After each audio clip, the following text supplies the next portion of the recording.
শুভ সকাল। আমরা যাচ্ছি বড়কুল জমিদার বাড়ি।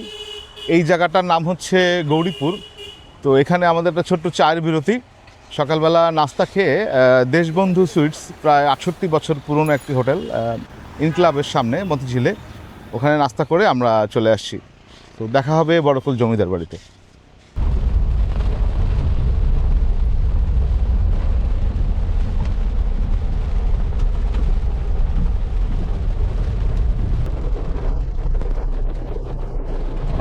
এই যে বড়কুল জমিদার বাড়িটা কোন দিকে?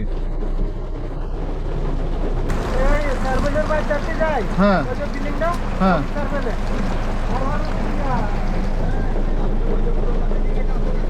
হ্যাঁ আমি আসি নাই কখনো। হ্যাঁ, আমরা বাম দিকে যাবো না সোজা যাবো? হ্যাঁ,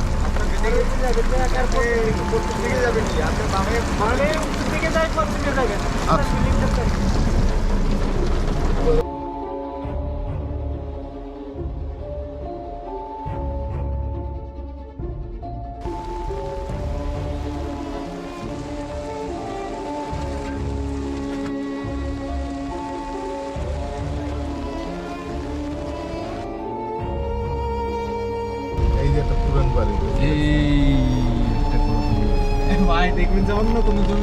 এটাই দেখাইছিল, এটা অন্য দেখাইছিল।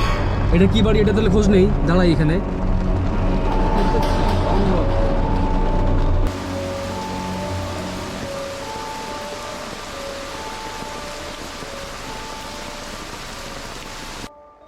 সময় সব কিছু বদলে দেয়।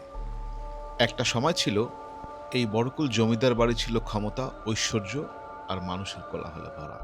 দূর দূরান্ত থেকে মানুষ আসতো এই দরবারে। এই উঠোনে চলতো বিচার, সিদ্ধান্ত আর জমিদারির নানা আয়োজন। কিন্তু আজ সবকিছুই যেন ইতিহাস হয়ে দাঁড়িয়ে আছে। ভাঙা দেয়াল, জীর্ণ বারান্দা আর চারপাশে অদ্ভুত এক নীরবতা। এই নীরবতার মধ্যেই লুকিয়ে আছে বহু বছরের গল্প, যার কিছু আমরা জানি, আর হয়তো আজও আছে অনেকই অজানা কাহিনী। লোকমুখে শোনা যায়, রাত যত গভীর হয় এই বাড়ির ভেতরের বাতাস ততই ভারী হয়ে ওঠে। কেউ কেউ বলে, মাঝরাতে নাকি এই করিডোর দিয়ে হালকা পায়ের শব্দ শোনা যায়, যেন কেউ ধীরে ধীরে হাঁটছে, কিন্তু আশেপাশে তাকালে দেখা যায় না কাউকে।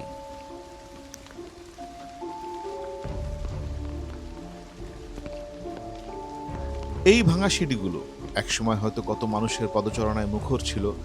আজ সেখানে শুধুই ধুলো, শ্যাওলা এবং বিভিন্ন ধরনের পরজীবী উদ্ভিদ, যা দেয়ালে দেয়ালে জন্মেছে আর সেই সময়ের ছাপ।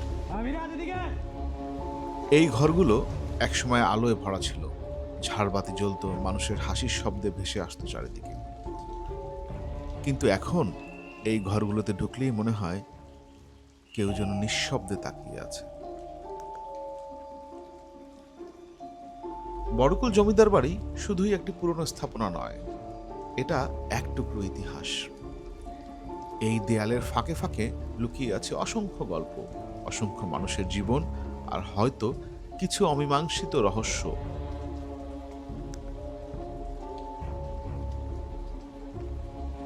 আজ সময় বদলে গেছে, মানুষ চলে গেছে, জমিদারি শেষ, কিন্তু বাড়িটা এখনো দাঁড়িয়ে আছে নীরব সাক্ষী হয়ে।